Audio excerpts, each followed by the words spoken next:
Picture a night so cold that even breath feels fragile. The sky is sealed shut by clouds heavy with snow. Wind sweeps across open land, scraping the surface of the earth like a blade. Rivers no longer flow. They harden into glass. Trees stand frozen, stripped of movement, their branches cracking under the weight of ice. Now imagine sleeping through this night. No concrete walls, no heaters, no electric blankets, no insulated sleeping bags engineered in factories. Only a cloth shelter, animal hides stretched over wooden poles, firelight trembling at the center. To the modern mind, this sounds like a death sentence. Exposure like this would kill an unprepared person before morning. And yet, for centuries, Native American families didn't merely endure winters like this. They lived in them. They raised children. They protected elders. They survived storms powerful enough to paralyze modern cities. Quick pause before we continue. Tell us where in the world you're watching from. If you're enjoying this story, make sure to hit the subscribe button and don't forget to like and share. Now, let's dive back into the story. This wasn't luck. It wasn't mysticism. And it certainly wasn't desperation. It was engineering. It was discipline. It was knowledge refined through generations, who learned often the hard way what winter truly demands. These were not fragile shelters people barely clung to. They were systems. Complete, intelligent survival systems designed to work together. To understand how they survived, we must begin before the first snow ever touched the ground. Because winter survival didn't start inside the shelter. It started with where that shelter stood. For Plains tribes, selecting a winter campsite was not a casual decision. It was mathematics measured in wind speed, elevation, fuel availability, and death. A poorly chosen location could mean waking up, frozen, or not waking up at all. Wind was the first enemy. A campsite exposed to winter winds became a killing field. Cold air strips heat from the body exponentially faster when moving. Even the best shelter becomes useless if wind is allowed to attack it directly. So tribes searched relentlessly for natural windbreaks. Dense forests were prized. Rock outcroppings mattered. Hillsides and ridges were studied carefully. A stand of trees could reduce wind speed by half within a short distance. That reduction alone could mean a temperature difference of 10 degrees or more. In winter, 10 degrees isn't comfort. It's survival margin. Stone formations offered something even more valuable. During daylight hours, rock absorbs solar warmth. At night, it releases that stored heat slowly back into the air. Camps positioned near stone gained free, continuous warmth without burning a single stick of wood. But warmth wasn't the only concern. Water mattered, but too much of it could kill you. Camping too close to rivers or low ground created frost pockets.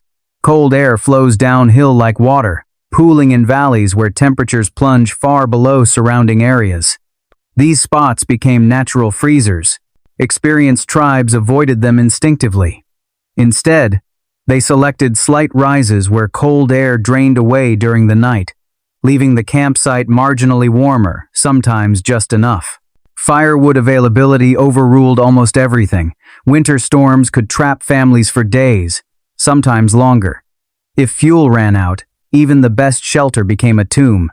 Camps had to be surrounded by enough deadwood and fallen timber to last through blizzards when gathering was impossible. Even predator behavior factored into site selection.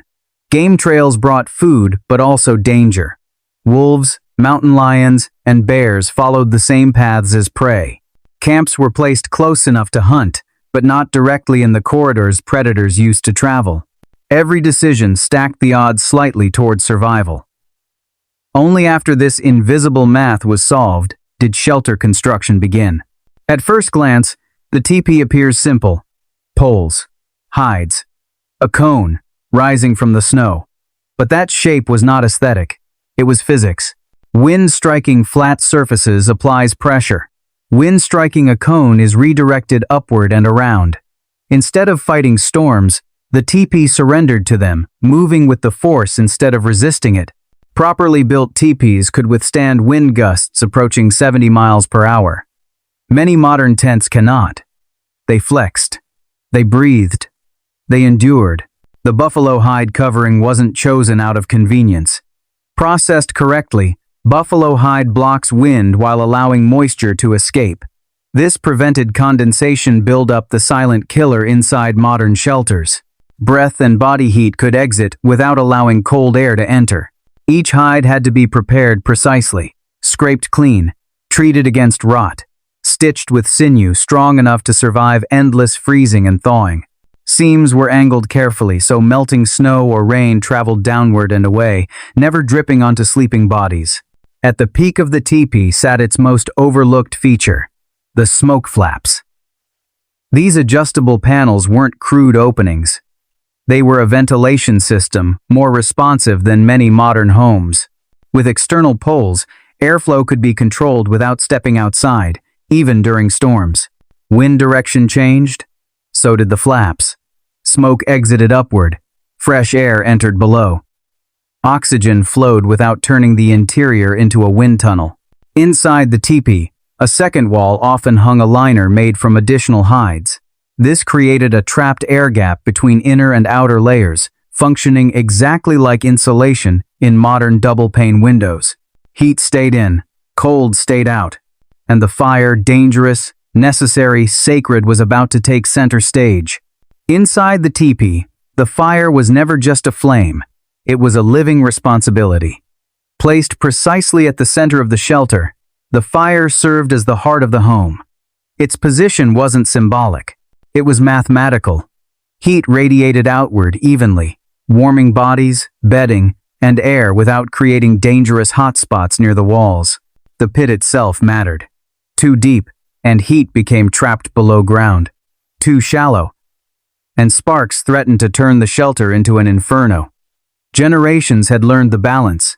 A shallow basin, carefully shaped, usually no deeper than a handspan. Enough to hold embers securely, shallow enough to release warmth efficiently. Fuel selection was unforgiving. Only dry wood could be burned indoors. Green or damp wood produced thick, suffocating smoke.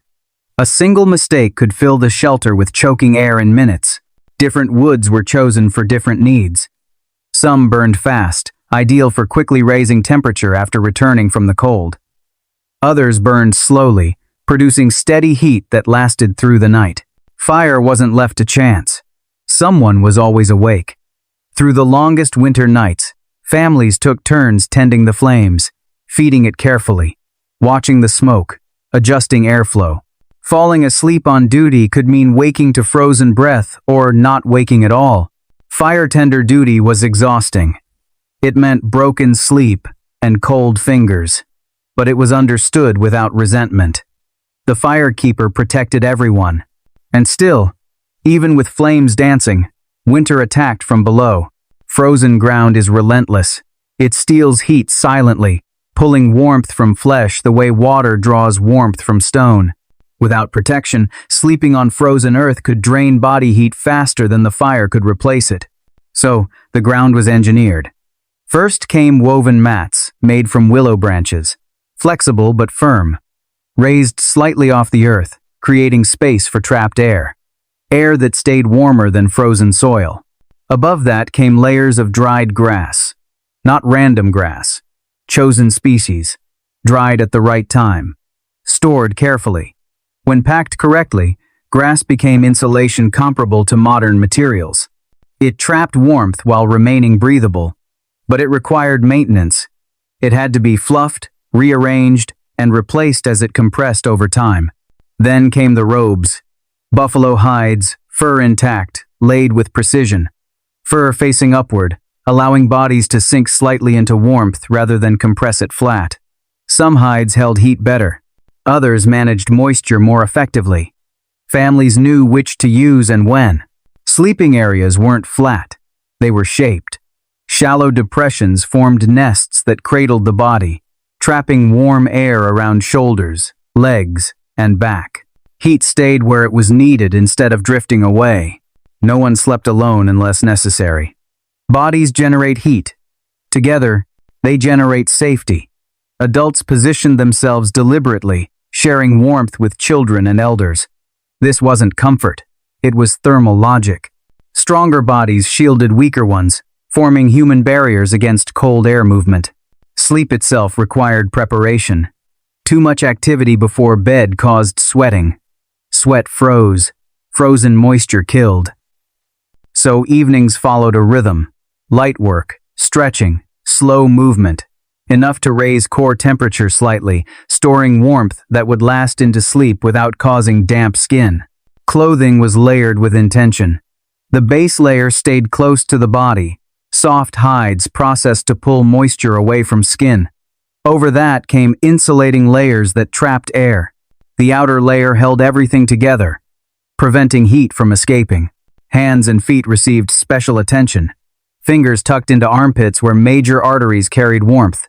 Feet drawn close to the torso, sometimes wrapped separately, creating pockets of retained heat.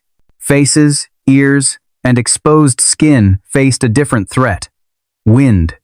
Animal fat became armor. Buffalo tallow, thick and heavy, was rubbed onto skin, forming a barrier against wind and moisture. It trapped warmth without freezing. Bear fat, even thicker, was reserved for extreme cold. Gentler fats were used for children. Ash sometimes mixed with fat, creating a dark paste that absorbed heat from the fire and slowed heat loss to the air. Faces coated this way stayed warmer, longer. These weren't rituals. They were calculations learned through survival. Children and elders were always at risk. Their bodies lost heat faster. They couldn't regulate temperature as effectively. Winter took them first when mistakes were made.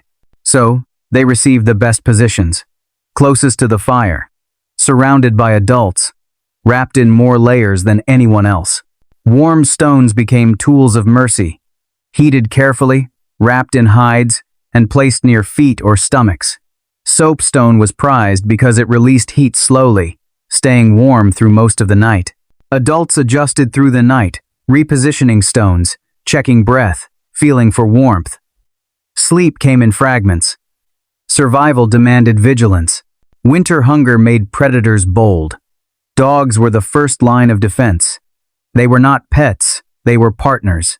Trained to recognize specific scents and sounds, their alerts meant something. Different tones signaled different dangers. Wolves, bears, mountain lions. Weapons were placed within reach, even in darkness. No movement was wasted. Everyone knew their role when dogs spoke. Snow barriers and camp layouts funneled approaching animals into visible paths. Nothing was accidental. When alarms sounded, response was immediate. These were not panicked reactions. They were practiced routines. Every piece depended on the others. Fire without shelter was useless. Shelter without routine failed. Routine without discipline collapsed. Nothing stood alone. Winter survival worked because it was a system, a complete design, where location, structure, fire, bedding, clothing, and behavior supported one another. Remove any piece, and the balance broke. This knowledge wasn't written.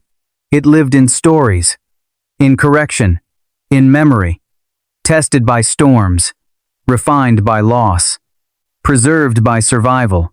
And that system carried people through winters that would kill the unprepared. The survival of winter was never held by a single object. Not the fire, not the shelter, not the clothing. It lived in knowledge. Knowledge that was practiced daily, corrected immediately, and passed quietly from one generation to the next.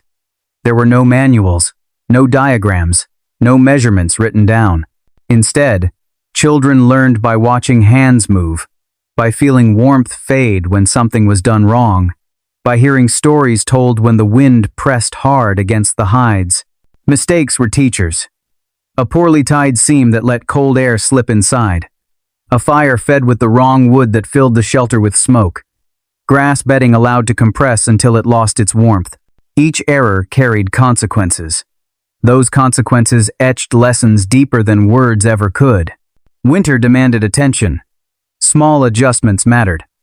A flap angled wrong by a few degrees could change airflow enough to draw heat out instead of holding it in. A fire left too low through the night could allow frost to creep into sleeping spaces before anyone noticed. So, awareness became instinct. People woke before the cold became dangerous. They noticed changes in wind without looking outside. They sensed when the fire needed feeding long before flames dimmed. This wasn't intuition in the mystical sense. It was experience sharpened into reflex. Daily life followed patterns that looked simple on the surface, but carried deep purpose. Morning began with careful movement. Jumping up quickly wasted stored body heat. People rose slowly, feeding the fire first before tending to anything else. Warmth came before work. Bedding was shaken out, grass redistributed, hides checked for moisture. Anything damp was dried immediately.